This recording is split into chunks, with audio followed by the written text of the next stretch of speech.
Ladies and gentlemen, welcome back to the PCS for the 2022 Spring Split. My name's Hysterics, and I'm joined by Mr. Clement Chu. A huge reminder that we're sponsored by CDBC Bank and Caliber, and we want to thank Riot Games, Carry Live, and Garena for the league operation and the full production. As we welcome you back, a bit of a reminder, MFT in a pretty jaw-dropping game just took down Impunity. We now move on to our second last game of the night, and Clement, CDBC Flying Oyster, who took a loss at the start of the night against PSG in a very big display from PSG talent. Now have to go up against J-Team, and J-Team, you and I were talking about this. This team ain't the cleanest at the moment in the league.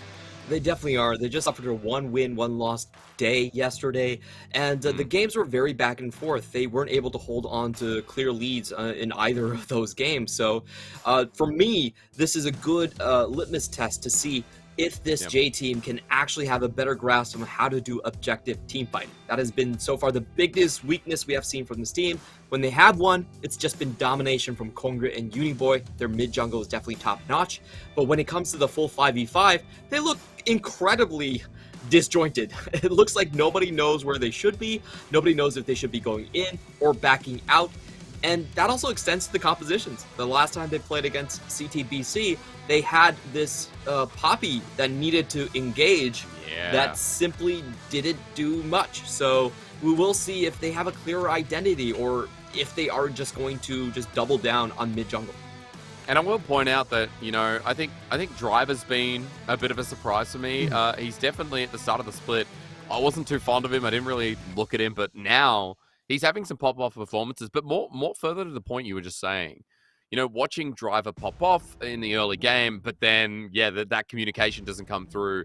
Driver's diving on like a Tryndamere, and the rest of the team's nowhere near him. It's so off, and to that point, it looks like for J-Team, these strong early games come through, these explosive games, and then they just get to 15 minutes plus, and that's when the communication issues really start. Yeah, it does seem like that from my perspective. And this time they're going up against a very tough opponent. It's going to be much harder to get early game leads just based on your talent when you're going up against the likes of Rest, Mission, and Gemini. This team, I think they are a little bit shell-shocked after their loss against PSG. They're going up against Unified, and they triple banned him on the blue side. I don't think they will go for a similar strategy this time against Little V. I just want to see them play more of a standard game. And what we're looking for, again, from the CTBC squad is how they hone their compositions. So far, this team hasn't really been tested in terms of building comps. They just come out naturally with wins, and they have the highest gold lead at 15. So that has to sometimes change. You can't expect that to always be the case. Yeah, and maybe with the shell-shocking of earlier that you talk about from PSG talent, maybe CDBC Flying Oyster, you know, getting a bit of experience is to the core weaknesses, right? Like what they can be exposed to. Earlier on, you know, against PSG, we saw that they were dumped in their lane. Like Rest on the Jace that didn't fit in the composition was outlaid by Hanabi. So I think there's a lot of experience thrown into today. And as we look towards mid, and speaking of experience, you know, Uniboy has come back from the LPL, Clement. I was talking about this at the start. While he has, you know, really revitalized and come back into his PCS form, I was also concerned at the start of the split because this guy was looking pretty weak and pretty out of it, to say the least. There was a lot of rumors that he was simply going to retire. I'm glad that he's giving it another try back here in J-Team, and I think he's done a great job. Look at the KDA 13.4. When he wins, he is absolutely dominating the map. We've seen that from multiple champions right now. I think Syndra, Zoe, and Ori are those three go-tos. You don't see the Zoe here because it's always banned out, by the way, just so you guys know. And I think it really it presents two sort of pathways here for J-Team.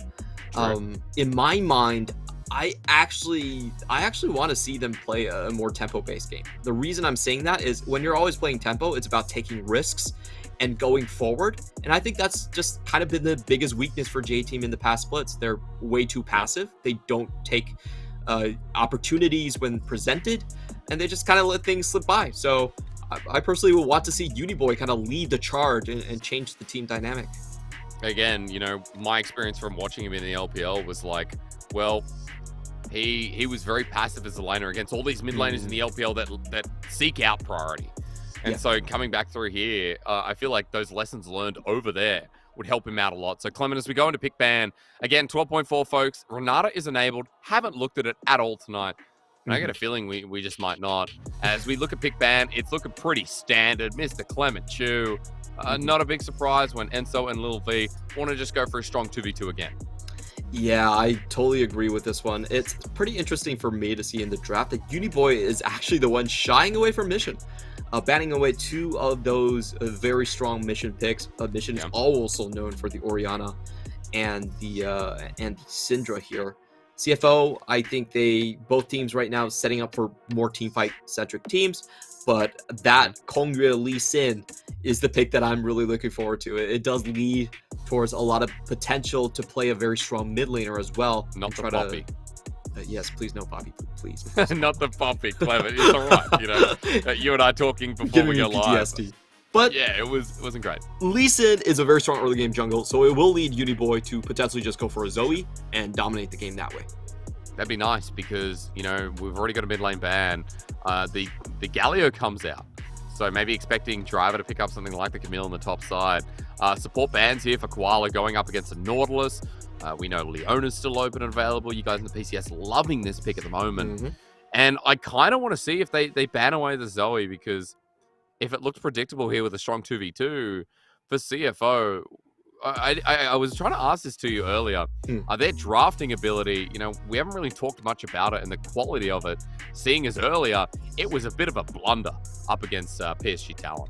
It definitely was, and I think that has been a sort of a trend that they've been able to get away with. If you look at their gameplay, the thing that stands out to me is that Resp doesn't have very good laning stats, which it might be surprising for a lot of people, but it's because a lot of times he just over pushes and dies. And I think overall CFO win with the total weight of their talent. This is the most talented team we have in the PCS. So they can get away with a lot of shenanigans, a lot of miscoordination, or not really think about comps all that much. If you're winning in every single lane, does it really matter what comp you're playing? A lot of times, no. So up against J Team, I think this is a much tougher opponent. They're all from the... Oh, Clement. I was just saying before, I was like, oh, we haven't had any Renata here. Suddenly, Renata Glass gets locked in, and you and I have a lot to talk about in this pick. I've been spamming the hell out of it. I hate it and love it at the same time. And I wonder if this changes the direction for J-Team, considering that, you know, this champion acting like a pseudo-karma, a shielding, abusing support in the 2v2. Yeah, this champion is super interesting. Now, a couple of things, a couple of ways you can think about her kit is, number one, she has a very busted ability to bail out, which allows her to save her allies. If they get taken down, you know, they run for a while, and if they get a takedown themselves, then they will actually just recover to a set 20% HP, and you can get out a lot of binds in team fights, and it prevents focus fire in those situations. I think the other thing to really think about is that she's really good as counter engage. Her ultimate is very slow animation. It travels very slowly, but if you have the enemy team running at you, then it works out well. I have to say, though, I don't think Renata actually fits this comp. I mean, it's interesting, right? Because it's not a comp for counter engage, Clement. This is a comp that engages first and asks questions later. I think an interesting way you could play this one is you could actually send like Hecarim into backline with Realm Warp and charge forward, and you kind of sandwich them from two sides. You know, Malphite, flanks, Hecarim in the back, and then you just hit them with the Berserk from the front line. Well, an interesting start. Guys, CFO versus J-Team. Delivering with a Renata Glass, a bit unexpected, because tonight, Clement, no PCS teams were looking at it all. Even CFO before didn't ban it. I'm not even sure if they hovered it in their first game against PSG Talon, but we do get it in the end. And, you know, we'll have to see how it works out if they can get that little pinch, that maneuver. On the other side, you were talking about J-Team hovering with the 2v2. Well, we get the Lee Sin. We get the Zoe in the end for Uniboy, his best champion and his most known champion. So a strong 2v2 for J-Team to kick this one off. Yeah, I think this is a great composition from J-Team. It's very strong across all lanes, and it has a cohesive identity when grouped up together.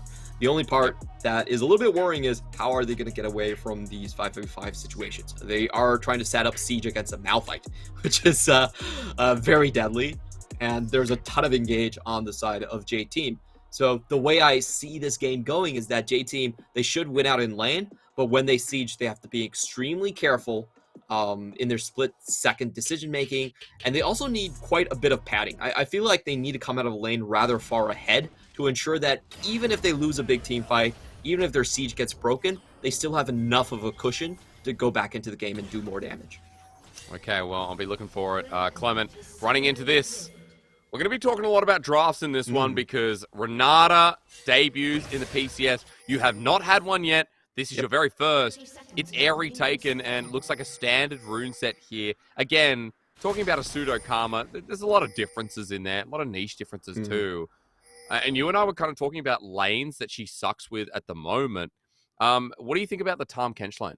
I think the Tahm Kench lane is one where she can actually bully out quite freely. We have been looking at sort of the matchups that Renata has, and the hard engage ones do present a huge threat to her. Renata does not have any sort of escape. She's very, very slow, and she doesn't have any mobility abilities. So she will struggle in ganks. If you think about hard engage champions like the Leonas, the Blitzcranks, they really make life quite difficult for her. But against champions that are still, tanky frontline champions, but not exactly guaranteed engage, like the Tahm Kenches and the Brahms, she actually does quite well against. That's kind of a free bully lane for her. And what's interesting about her is on the flip side, she also doesn't do that well against some of the poke heavy enchanters. The Luxes and the Karmas have a really good win rate against her. You and I talking about that before broadcast, like how hard it is when a champion with lower cooldowns that does something very similar and pokes you out is in the same lane as you. So for Koala here, you can see loyalty program has been taken first. That's the E that gives a shield as long as it passes through Atlan. Also note that leverage, this, Clement, I would assume this is the hotfix version on 12.4. Probably need to double check on that because remember that her auto attack was at like 5% late game, which was disgusting. Now 3.5%, it's been changed, and so has Bailout to be a little bit more fair in the game. Yeah, some of her abilities are really unique, and if you don't see them coming, I think it's very easy to get outplays. One important thing about going up against a Renata is you cannot throw everything you have just for a kill, because she could bail out and just kind of flip the situation. If her teammate gets a takedown, it's only a takedown. That doesn't even have to be a kill. Ooh, nice little combo here. Uniboy comes in. That's a flash. They know they can do it. They take it all. And in a matter of moments, J-Team get first blood. Oh, that was absolutely beautiful coming on the side of J-Team. And that goes very well with their game plan. Just going ahead in the lane. And we do have Uniboy with this Ignite setup. This is a super mean setup. We have seen a lot of teleports from Zoe most of the time, but this one is just pure snowball.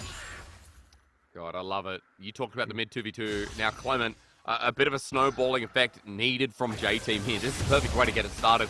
And the kill went over to Uniboy with both summoners down, but to be fair, that first kill is going to hurt. A snowballing Zoe, we all know how that ends. We've seen it so many times. I feel like rookie Zoe still gave me the most chills with that triple kill before the nerf came in. The one paddle star, I remember. Man. Yeah. 2018, I think it was. Yeah, it was 2018. It was the first time I saw that one. Yagao had a lot of good Zoe games as well, but I think the rookie one always stayed with me. Just like, this champion's kind of busted. Big deal. Driver a bit of trouble, getting away. Yeah, Gemini has already popped the ghost. How does he run? Well, it doesn't go very far. Rest picks up the kill, and CFO, now it's their turn to steal a kill. Yeah, really well done by Gemini. Has a level lead and just charges straight up to the top side. Usually you would expect a reset. He was actually spotted on the bot lane. He made it all the way to top just to get that kill. Like, his top side's actually empty. So I think that was a really smart play from Gemini. You always like it when junglers know when to take inefficient paths for kills. And he's going to come back. He's going to come back as the TP from Rest is zoning him up. There's only one camp here, Clement. He's still camping away Driver. Jace is today in the PCS in a bit of trouble. And I might have to pause because it looks like Driver was playing it safe. Yeah, Driver definitely knew the possibility of Hecarim coming in from the repeat gank. He still has his flash and is playing a max range distance. But if he does this too long, like, Malphite still wins out in the game. That's kind of the thing about the Malphite matchup. As long as he can forgo the lane as long as possible. So let's come back down to what has been, not as interesting as, we could have expected, but at the very least, still poking out. Koala and Atlan are having a very good laning phase here. It started out with Enzo and Lil V getting some great trades onto Koala, but now we're at a point where the wave heavily shoved in, nice warding as well to spot out, and this Renata is poking down Lil V and Enzo ever so slightly. Yeah, I think this is to be expected right here. The Tahm Kench matchup, I don't think Tahm Kench himself packs enough kill threat to dissuade Koala from just constantly poking. And Renata actually does a lot of damage with her passive in the leverage. If you mark someone and your allies hits them, it consumes the mark and deals percentage HP damage, and it doesn't have an internal cooldown. So against a lot of these ranged beefcakes that are sitting up there, against melee beefcakes of supports, you can just whittle them down with very little threat. I mean, it's great in a duo lane, being able to auto the AD, auto support, and then rinse and repeat, and just build up the trading. It's, again, it was amazing that was at 5% late game. Like, 5% on tanks is so much damage. Even 3.5% when you're going up against maybe a Tahm Kench, like a Lee Sin Bruiser, it's going to be impactful with those autos. So I kind of came to see the late game interaction as J-Team. They want to play with their food a little bit more. Mission Splash still not up and available. And Kongyu and Enzo, this is the third time they've tried to get him down and get Uniboy another kill. Yeah, so far we have Kongyu sitting on a pretty strong power spike, has a lot of AD right now. So he's trying to catch people out, and they might go for Koala. Ooh. Oh, punishes the Hammer Shock, and Driver now with no mana slowed down. Rest brings in his jungler. Gemini runs him over. Easily done, Clement, and that's not a good Jace game. As hello, Koala. He's going to be bailed out by his own self, but Kongyu says no, and Uniboy makes a good response. The thing about Renata is if you don't get a takedown, you do not get stabilized with the bailout there. It forces you to play ultra aggressive, and JT, they find a comeback onto the side of their on their map, but the question really is, I feel like this Jace pick is falling so far behind at this point. It has to look more towards a late game Mirror Mana angle now. Well, Clement will see no tip picked up, but Koala just walks into vision. Really nice timing from JT. Yeah, gets the bailout there, and I actually really like that bailout just to make sure that the kill goes over towards someone other than Zoe. I think that's the most important thing about the W. He's going to die regardless, no chance for him to get a takedown, but just using that ability, make sure the gold allocation is slightly worse for JT. And over to Kongyu. So jungle mid, very big. Jungle top, very big for CFO, Clement.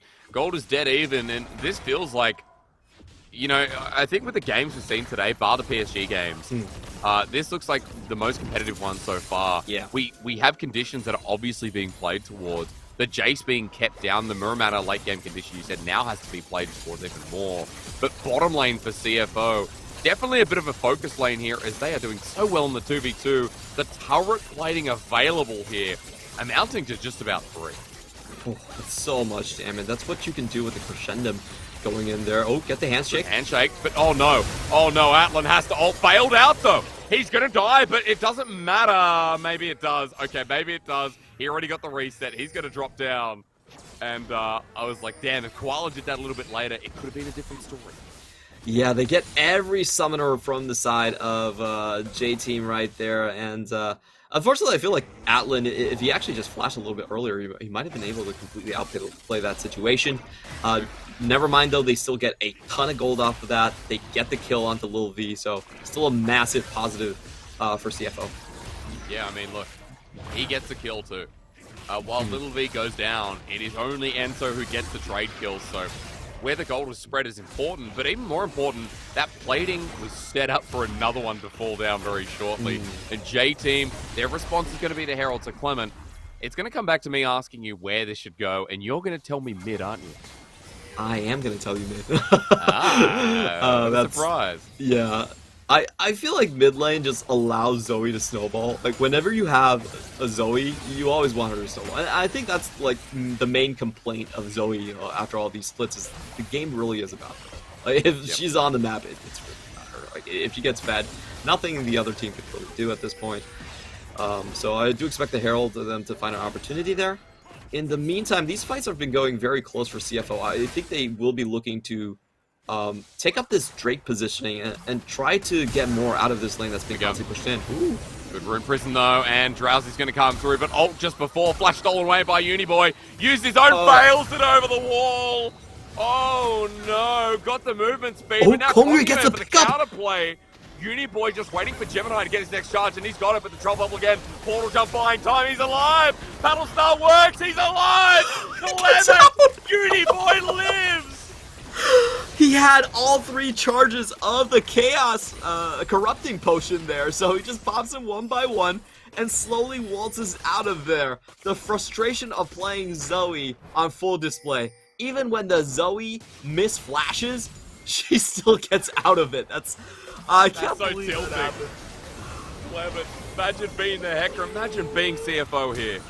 She gets the flash onto Rise after Gemini pushes her towards that direction. Whoa. Uniboy actually misflashes. This is 100% a misflash here. Yep. It's short distance, doesn't go over the wall. And he just waltzes out on the Corrupting Potion. Doesn't manage to land the Decimating Smasher. Oh, that was so painful. He was so close to getting it down. And Uniboy finds the kill with the sparkles there. Oh, dude, that's so rough, Clement. It's a 2-0 Zoe. Luden's Echo, Luden's Tempest, I should say, picked up. Kongyue with 2 kills as well. Mid-jungle online, J-Team's condition. Very much online, forget the gold. Worry about the fact that Uniboy on his comfort champion is in such a good position in this game. Yeah, this pretty much means that you can't push in the bot lane. If Atlan and Koala push out, Uniboy pays them a visit, they're just dead. There's nothing they can do at this point. It's too easy for them to chase it down. It just looks like Kongyue is waiting for an opportunity for the Sleepy Trouble to land. Or they could do this. Well, they could. They could. Just put it down. Okay, Kongyue instead just going for the gank. I was thinking, Herald going to come down or not? But they're still just playing with time. We've got about a quarter of it left. And Dragon's in 30 seconds, so I guess Kongyue going to leave it to the last moment. Yeah, waiting for the fork, hopefully, to get maximum value out of it. If you look at the map right now, there's very little that CFO can do. I think if they want to contest, they would have to send Malphite down, and I'm not sure they're up to that. We see Rest backing so far backwards, and it does look like Rest will try to join this team fight, very interestingly enough. I think this is a little bit too slow, though. That's my issue with the... If you look at the map wards, he doesn't have a good warding position to just jump into this, and J-Team have so much poke around this area. I actually think that they should have just given up on this Drake, and indeed, Rest actually just ends up burning a teleport for essentially nothing. God. And Dragon goes over, so... Well... Rest has not had a good day, Clement. I think that's very fair to say. Very, very fair to say. It was first a Jace game. He's been set up in the early game, but it's not like here on the Malphite, as a tank Malphite, he's going to be taking over anytime soon. And we talked so strongly about the laning phase of CFO and how they are the strongest laners, right? Individual talent. I think in the first 14 minutes of the game, we've kind of seen the difference between a team that has come with some of that built-in synergy, like Kongyue and Uniboy, who used to play together on Mad Team, versus CFO, who have that individual skill, but their reactions, their duo, trio reactions aren't going to be the same, if that makes sense. I have to agree with you. I think Rest has been so conditioned to play on an island during his tenure on J-Team that it has kind of stuck to him, and a lot of times it does cost him. Uniboy now the target, though. Here we go again, but this time he doesn't have a flash, and that feels nice to get a kill if you're Gemini, and actually goes to mission, so a big shutdown. Yeah, no more BS from Youth, just pincer her as she tries to do a little bit too much poke, and now the bot lane is in trouble here. It will be a 3v4, but Gemini, still full health, could just start this charge. Well, remember that bailout is there for Koala. He's getting hit by the turret. A couple of shots, not too good. The handshake right back into Lil V. A CFO stopping the dive for now, and as they pull back, I guess the ward spotting out Kongyue. They weren't going to try and make that little jump. Even stopping missions back there. A nice tongue lash from Enzo. So the early game, Clement, worth mentioning, and CFO with half an inch of a gold lead. But 2 Dragons for J-Team. Definitely going to be building up this condition of an early Infernal Soul. An Infernal Soul for Zoe, yuck. That is pretty disgusting as Kongyue not going to get anything. pays them a surprise visit right here. We still have 2 minutes, almost 3 minutes towards the next Drake, so I think we are going to be coming into a bit of a lull, and for each side, what I expect is Gemini to try to cash in again on Driver. Yep. Jace Malphite, that's kind of how the matchup goes. If the jungle comes, you're dead, but if not, you get to bully Malphite, so I do expect Gemini to just keep on going top. In the meantime, for J Team, they are going to be looking for opportunities to snipe out this bottom lane. I think that has been a big trouble here with the Renata against the Tahm Kench matchup. Or mid, I guess. Or in? mid. Kongyue rooted down. There's the safeguard ward. And Clement, I guess they just still want to keep killing Mission and giving Uniboy legs in this game. Mission does usually have a target on him. Really nice move here coming in from CFO. Dodges out on the gank, and full vision control will take this one away. They will most likely just start this here on the mid lane. And Renata underneath an enemy tower is very powerful. She could just flash and ult onto your team if you're grouped up to trying to defend it. I love that CFO now just grouped as a 5-man unit. Rest is going over a ward though. Troll Bubble going to hit him. Ultimate not used yet as Uniboy is over the wall. The burst is there. Rest has his flash available though. Keep that in the back of your mind as Gemini charging, and Herald is going to do exactly what they sought out for. Opened up the mid lane, and CFO opened up the gold game by about 1,000 gold. But first thing that, Driver just in the side lane for now, getting his own time in the sun. Another turret for the trade, it's 1-for-1.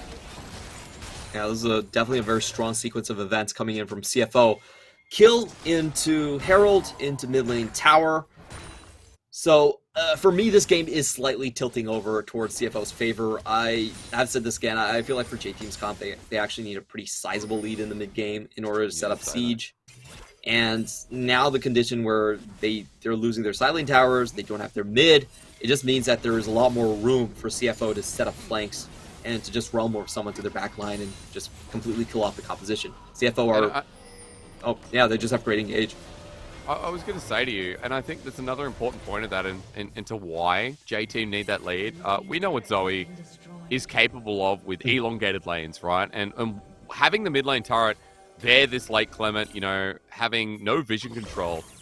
I feel like Zoe is a champion that relies so much on deep vision to enable picks that if you don't have any mid lane control, especially, Uniboy can't play at these angles to get the picks that we need to see. Yeah, for sure. I hard agree with you on this spot.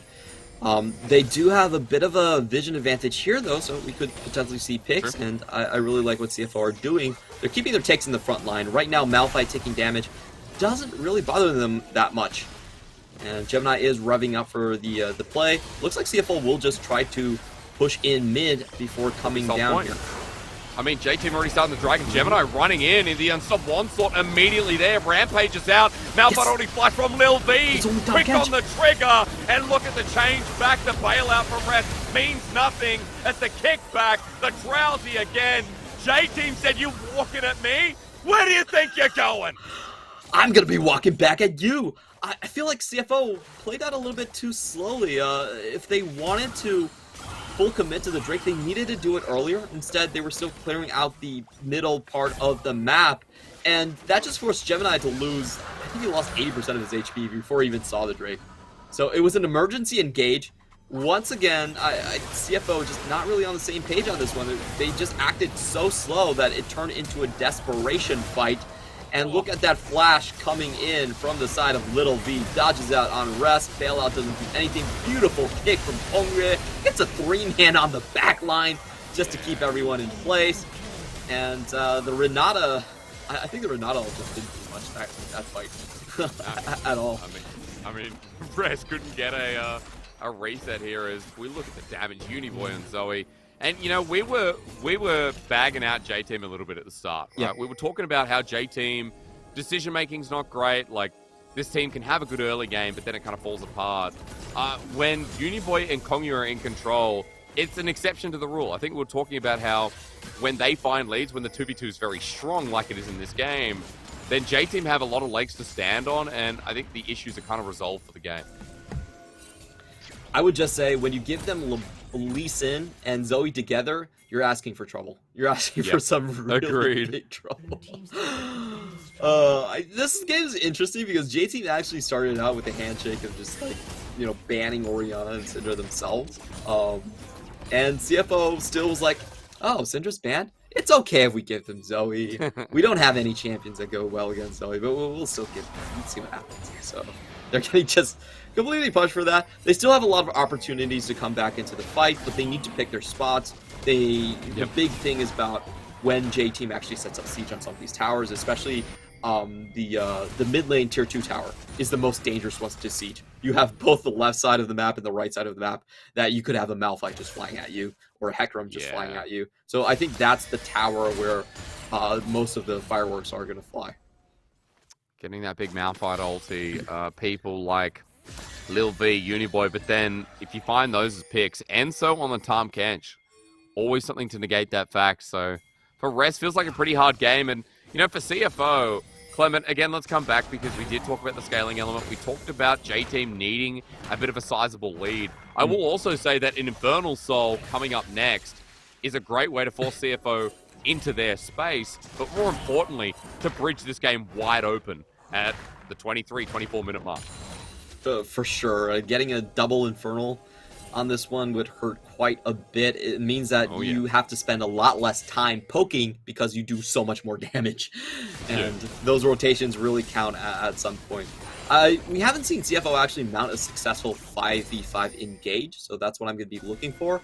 And once again, I want to see if Mission can use this Realm Warp correctly. I think Mission's been one of the few rises where we have seen him be pretty on point with coordinating with his team and setting up engages. So I want to see that again. He's definitely going to go for a more tanky build. He could go in himself, but primarily I do want to see him bring Koala. I want to see if Koala can get an engage just with the ultimate here. True. I mean, ultimate hasn't been used yet, has it? A hostile takeover. At the very least, I didn't see it in the last fight because it mattered not, or it wasn't used. One of them, guys. It was used, but it was just way too late into the fight to kind of stop J-Team as they charged in. I also think we look at this team and hostile takeover against this team, like, you need to hit Lil V or Driver. Otherwise, that 100% attack speed bonus is going to be going on to someone who's not going to be doing too much auto damage. So, again, there are certain teams, as you were talking about, that it suits going into. Clement, I will say, I had a GP, a Tryndamere, and a Master Yi on the enemy team when I played her. I got a 3-man ulti on those, and they all, killed it. I got a double kill from it, so there's definitely teams where it feels really nice on, and teams where it doesn't. I really like the ability because there is a double-edged sword quality about it. If you're in a 1v1, then using Hostile Takeover will actually kill yourself a lot faster. So, that's a good point. It's really fun because if they're... as we have the engage coming in. Yeah, Rest with the flash. There's hostile takeover. Koala flash for it. It gets berserk. You can see. Enso caught out though as the Realm Warp comes through from Mission. Maybe it delayed time. Maybe it worked. But oh my god! Zoe! Kongyuel once again. The kick of legends as J-Team had this fight all over. Koala the last one standing. And this is a jungler that shows his world's experience every damn time on the Lee Sin. That wasn't the engage that they were looking for. Koala, that was a all or nothing engage. I didn't expect Renata to flash forward because if she does that, she's kind of just dead. She doesn't have any way to get out of that fight. Very, very risky move to pull off. They do find Enso, but unfortunately Lil V is still able to get out in the nick of time, and Kongyue closes that trap so damn well. Atlan, with the flash, just dies out of nowhere. I didn't even really see how he went down, but Uniboy was able to find him. Don't give Kongyue Lee Sin, don't give Uniboy Zoe. I think don't give Lil V, an option in games. There's a lot of conditions here for J-Teams and seeing, and I'm really glad we're getting this J-Team after I was looking at them earlier today. Clement was like, man, this team is sloppy. This is not a sloppy J-Team. This is such a clean play. So much direction in a game where the recent games that are past 15 minutes, their direction has been put their head in the sand. You know what the trick is? If you play a game, a composition that doesn't engage, then you can't fail an engage. That's a true trick here. We're going to watch this engage once more. Okay. We have a 3-man Mission actually goes in to try to finish off the kill, but that was such a great move from Enso. In the nick of time, he actually gets the Devour, and Kongrya makes mincemeat out of them. That's a meat grinder situation in the mid. So much AoE damage being taken by the entire team, and CFO, they just overplayed their hand for that chase on just the support. Oh, so clean. We come back again. Look at where we are. Onslaught of Shadows used onto Uniboy. Real flash away. Driver on the wrong side, though. But for CFO, that Super Mega Death Rocket did so much work. Driver now has the Shock Blast opportunities. Kongya's coming in. CFO don't want to be here. Shock Blast blowing them up. The turn around's the only way out. But Uniboy zoning them. Health bars blinking. This is a berserk moment, but it won't matter. They all drop down, and J-Team are going to take down a Flying Oyster. So many missed abilities on the side of CFO. They don't get the Onslaught of Shadows, and they get fully surrounded by J-Team. Driver just pummeling them on the side. We have Super Mega Death Rocket coming in from the end. And it was a beautiful team fight, just watching them synchronize, take turns, and taking pot shots at CFO. And this is going to be one of the cleanest games against a tough opponent coming in from J-Team as they take this matchup one apiece. An important one to take as well. They'll even up with CFO. J-Team moved to 8 wins, and suddenly we're in tied territory once again. CWC Flying Oyster and J-Team now both 8-3. Beyond Gaming, opportunity to move up there themselves.